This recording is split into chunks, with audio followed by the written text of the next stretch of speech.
Hello student, myself Rahul Kumar Sen.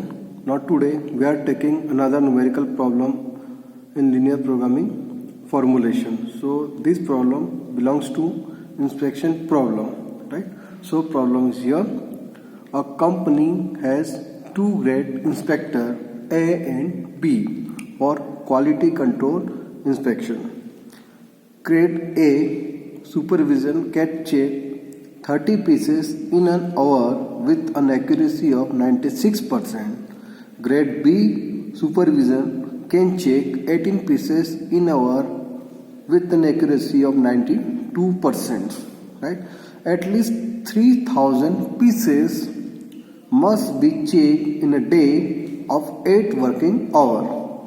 Inspectors are paid at the rate of hour. Grade A and B inspectors are paid ₹50 and ₹30 per hour respectively. Any error made by an inspector cost ₹10 to the company. If there are maximum number of grade A inspectors are 20 and for grade B inspector are 30 in the company. So formulate the problem with an aim to reduce the overall cost. So जैसे कि आप ये problem देख रहे हैं, तो इस problem को हम यहाँ पर देखते हैं. तो ये क्या लिखा है? Formulate the problem with an M to reduce the overall cost. Reduce the overall cost means ये प्रॉब्लम जो है वो उसमें जो केस होता है हमको क्या करना है, मिनिमाइजेशन का प्रॉब्लम है. ठीक है. सो सबसे पहले हम प्रॉब्लम को समझते हैं कि कंपनी है, यहाँ पर टू ग्रेड इंस्पेक्टर हैं A and B for quality control inspection के लिए. Grade A supervision means grade जो ए है वो अगर 30 पीस को चेक करता है, 30 पीसेस जो भी हैं उनको चेक करता है कितने, 1 घंटे में. ठीक है. With an accuracy of 96%. मतलब उसकी जो एक्यूरेसी होती है इंस्पेक्शन करने की वो कितनी होती है, 96%. और ग्रेड बी है वो अगर 18 पीसेस चेक करता है 1 आवर में और उसकी एक्यूरेसी कितनी है, 92%. और at least 3,000 pieces must be check in a day of 8 working hour. मतलब पूरे दिन में उन्हें 3,000 पीसेस को चेक करना होता है. एटलीस्ट मीन्स कम से कम. ठीक है. So inspector are paid at the rate of hour. So उनको पर आवर के बेस पर पैसा मिलता है, पे किया जाता है. ग्रेड ए एंड बी को जो पे किया जाता है, तो ग्रेड ए को पे किया जाता है 50 और ग्रेड बी को पे किया जाता है 30 रुपीज. ठीक है. और अगर उनमें से कोई एरर होती है, any error made by inspector cost ₹10 to the company. अगर वो कुछ भी एरर करते हैं तो कंपनी को उसका 10 रुपीज देना होता है. और यहाँ पर जो उनकी if there are number of grade A, अगर ग्रेड ए की बात करें और ग्रेड बी की बात करें तो टोटल उनकी जो मैक्सिमम नंबर अवेलेबिलिटी है इंस्पेक्टर्स की, तो ग्रेड ए के लिए कितना है, 20 है. और ग्रेड बी के लिए कितना है अवेलेबिलिटी, 30 है. तो हमको क्या करना है, ओवरऑल कॉस्ट को क्या करना है, रिड्यूस करना है. तो प्रॉब्लम तो उम्मीद करता हूं कि आपको यहाँ पर समझ में आ गया होगा. अब प्रॉब्लम के बाद अब हम देखते हैं इसमें, अब जब हम इसका फॉर्मुलेशंस करते हैं तो फॉर्मुलेशन करने के लिए सबसे पहले इस प्रॉब्लम में हमारे पास जो 2 ग्रेड्स हैं, तो there are 2 grade inspector A and B. So first conditions क्या होगी, here number of grades A and B, right. Inspector are decision variable. ये क्या है, हमारे डिसीजन वेरिएबल है. सो आपके इंस्पेक्टर ए और बी दोनों क्या है, डिसीजन वेरिएबल है. तो डिसीजन वेरिएबल मीन्स ये इंस्पेक्टर ए है उसको हम एज्यूम करेंगे x1 और इंस्पेक्टर बी है उसको हम एज्यूम करेंगे x2. तो हमारे पास डिसीजन वेरिएबल कितने हो गए, 2 डिसीजन वेरिएबल हो गए, x1 और x2. मतलब एक x1 है और दूसरा x2 है. अब उसके बाद अब हम जानते हैं कि पहला डिसीजन वेरिएबल। अब उसके बाद हम अगर हम बात करें ऑब्जेक्टिव फंक्शन, तो ऑब्जेक्टिव फंक्शन मीन्स हमको क्या करना है, हमारी कॉस्ट को ओवरऑल क्या करना है, रिड्यूस करना है, मीन्स मिनिमाइज करना है, right.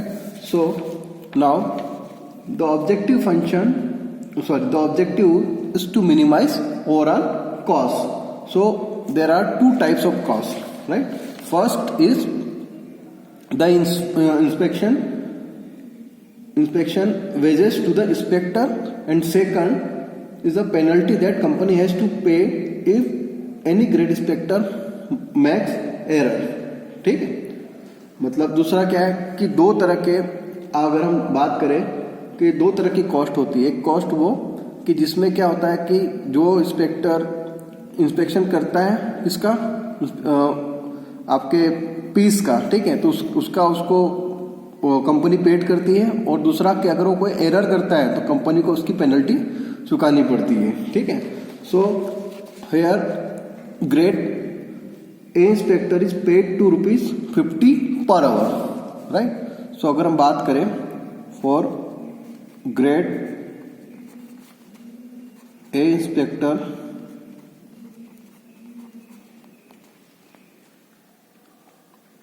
is paid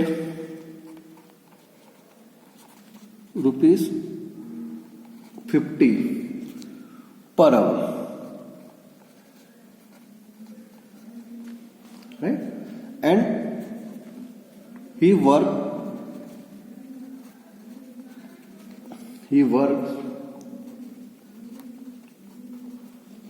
with an accuracy of 96%, with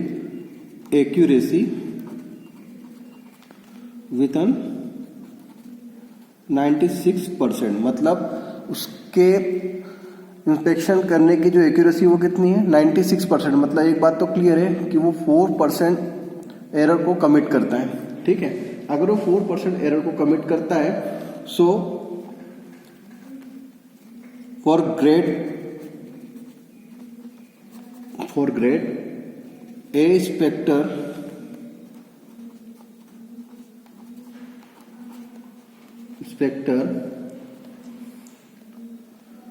per hour cost,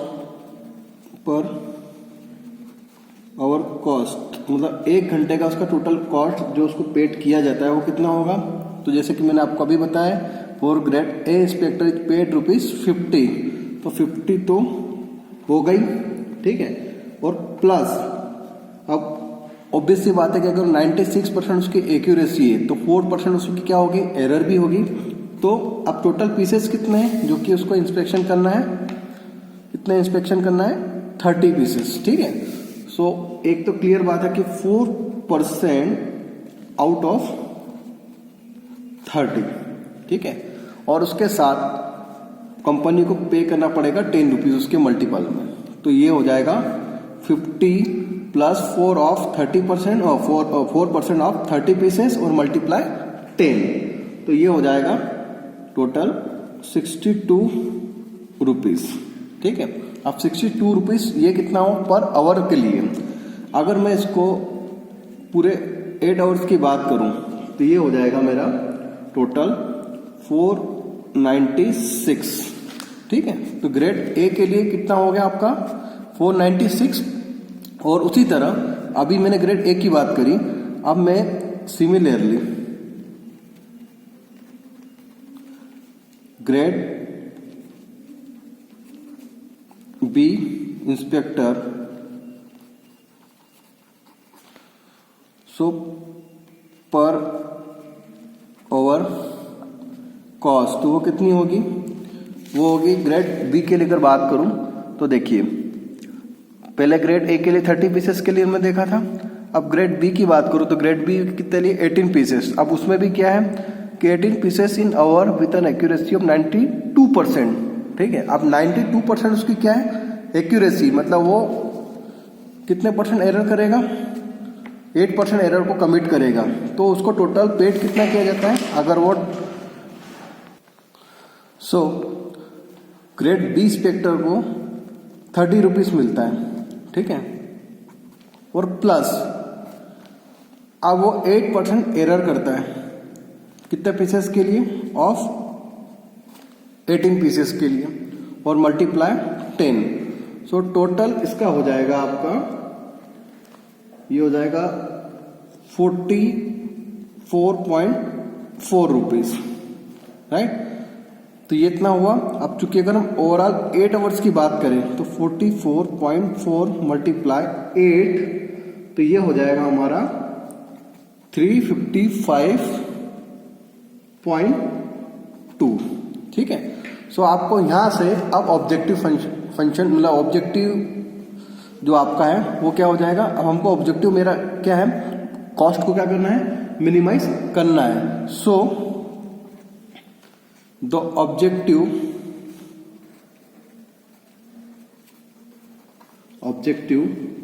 function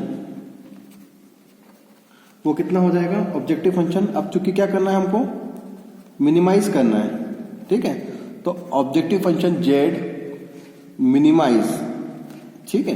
तो देखिए मैंने आपको पहले ही बताया था क्वेश्चंस में कि स्पेक्टर ए मतलब ग्रेड स्पेक्टर ए और ग्रेड स्पेक्टर बी दोनों क्या है, हमारे डिसीजन वेरिएबल है। तो मैं पहले ग्रेड स्पेक्टर ए का कॉस्ट देखा था, वो कितना था 496, और दूसरे के लिए देखा था ग्रेड बी के लिए, तो वो कितना था 355.2। तो कितना हो जाएगा, ये हो जाएगा मेरा 496x1 प्लस 355.2x2। तो ये हो गया मेरा ऑब्जेक्टिव फंक्शन, राइट।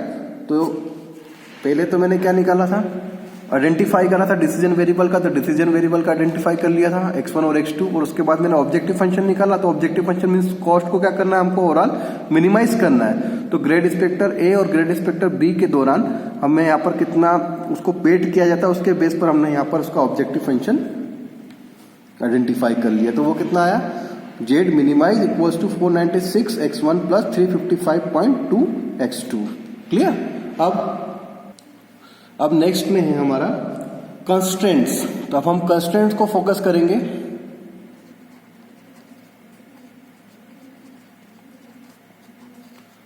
सो अब बात करते हैं इस क्वेश्चंस में।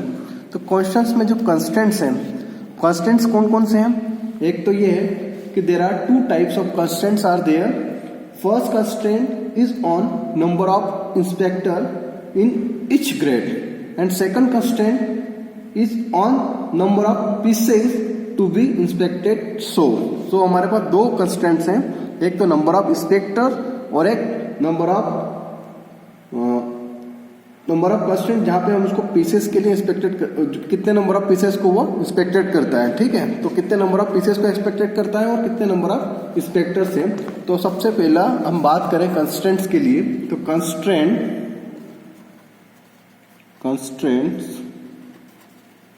constraints on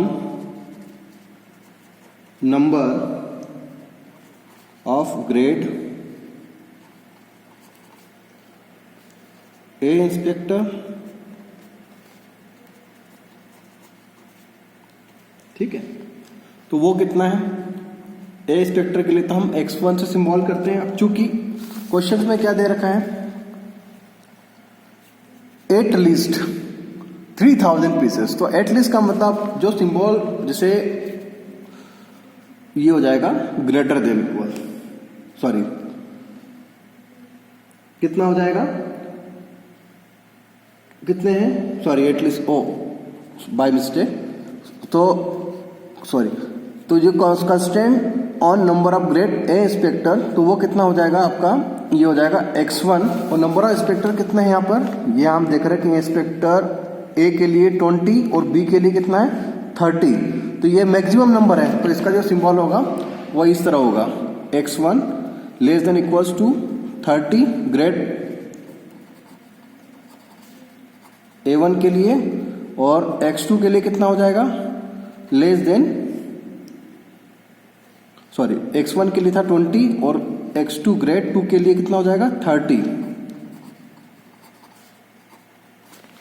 मतलब x1 के लिए जो कंस्ट्रेंट था वो कितने इंस्पेक्टर के लिए 20 के लिए, और x2 के लिए टोटल नंबर ऑफ अवेलेबिलिटी कितनी इंस्पेक्टर की 30। तो ग्रेड ए के लिए है हमारे पास 20 और ग्रेड बी के लिए हमारे पास 30।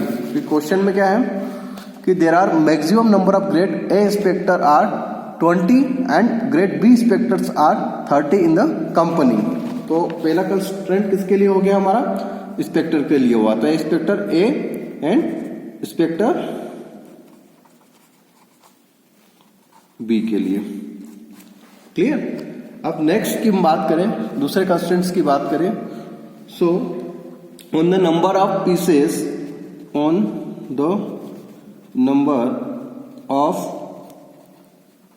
Pieces to be inspected daily base. तो देखिए, अब हम नंबर ऑफ पीसेस की बात करें तो डेली बेस पर, तो जो ए वाला है वो कितने पीसेस को इंस्पेक्ट करता है, 30, और बी वाला कितने पीसेस को इंस्पेक्ट करता है, 18। तो ये चीज क्लियर है। So number of daily basis की हम बात करें तो ग्रेड ए वो कितना है, 30, और मल्टीप्लाई टोटल आवर कितना हुआ, 8, और ये हो गया आपका x1 प्लस ग्रेड बी कितने पीसेस को इंस्पेक्ट करता है, 20, और मल्टीप्लाई 18, और मल्टीप्लाई 8 आवर्स। ठीक है, तो वो हो गया x2। अब चूंकि नंबर ऑफ पीसेस, तो अवेलेबिलिटी कितनी मीन्स 8 लिस्ट, यहां पर क्या बोल रहा है वो 8 लिस्ट। अब वो यहां पर 8 लिस्ट आ जाता है, तो 8 लिस्ट कितना, 3000 पीसेस। तब 8 लिस्ट का जब भी सिंबल, मतलब 8 लिस्ट का जब भी स्टेटमेंट होता है तो उस समय जो हमारा सिंबल होता है वो ग्रेटर देन के बजाय, लेस देन की बजाय ग्रेटर देन इक्वल, और ये हो जाएगा 3000। क्लियर। सो इसको हम लिख सकते हैं 240x1 plus 144x2 is greater than equals to 3000। ठीक है। सो हमारे कंस्टेंट टू टाइप्स के हो गए। एक कंस्टेंट्स क्या, constant on number of grades, कि कितने number of grades inspector A के लिए as well as inspector B के लिए, तो उसके लिए हमने कंस्टेंट निकाला। तो ये हो जाएगा x1 is less than equals to 20, और x2 के लिए x2 is less than equals to 30। और दूसरे बेसिस पे अगर हम बात करें, on the base number of pieces to be inspected daily, daily base पर कितने पीसेस को इंस्पेक्ट करता है, तो 31 आवर में। तो टोटल पूरे दिन में कितने आवर्स होते हैं, 8, तो 30 multiply 8 x1 plus 18 grade B के लिए, और मल्टीप्लाई 8, टोटल डे में कितने आवर्स होते हैं, 8, और x2 और ग्रेटर देन इक्वल्स टू 3000। तो ये आपका हो गया 240x1 plus 144x2 greater than equals to 3000। तो ये हमारा कंस्ट्रेंट्स भी क्या हो गया, कंप्लीट हो गया। अब एक चीज हम जानते हैं कि ऑल डिसीजन वेरिएबल, ठीक है, मतलब नेक्स्ट स्टेप जो होती है x1, क्योंकि x1 और x2 दो ग्रेड इंस्पेक्टर है और ये डिसीजन वेरिएबल का काम कर रहे हैं, और ये हमेशा क्या होंगे, मस्ट बी ग्रेटर देन और इक्वल्स टू 0। तो इस तरह से हमारा ये प्रॉब्लम क्या हो गया, सॉल्व हो गया। अगर हम इसको अब लीनियर प्रोग्रामिंग के फॉर्म में अगर लिखना चाहें तो उसको हम इस तरह लिख सकते हैं। तो सबसे पहले अगर हम इसको एलपीपी के फॉर्म में लिखना चाहेंगे, तो एलपीपी के फॉर्म में किस तरह लिखना चाहेंगे, जेड मिनिमाइज। तो जेड मिनिमाइज, तो वो कितना हो जाएगा जो आपने निकाला था ऑब्जेक्टिव फंक्शन में, 496 x1 प्लस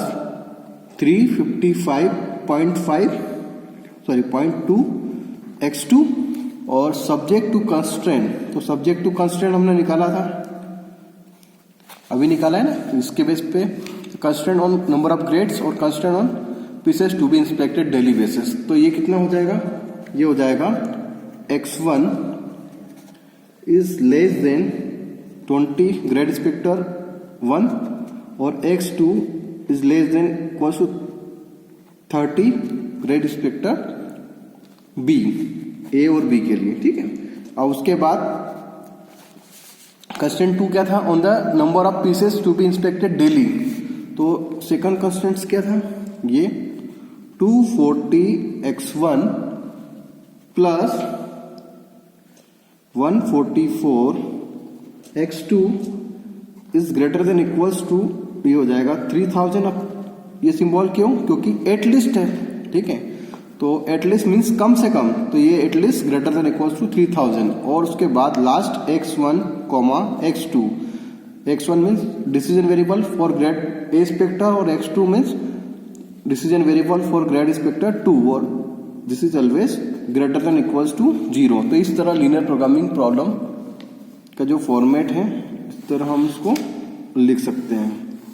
तो देखिए हमारा जो क्वेश्चन था यहाँ पर ये इस तरह था, इसको हमने कंप्लीट कर लिया है। ठीक है, तो हमने क्या कर दिया, formulate the problem with an M to reduce overall cost. तो हमने इसकी ओवरऑल कॉस्ट को क्या कर दिया, रिड्यूस कर दिया और उसको इस फॉर्म में लिख दिया। तो उम्मीद करता हूँ कि आपको ये प्रॉब्लम समझ में आ गई होगी।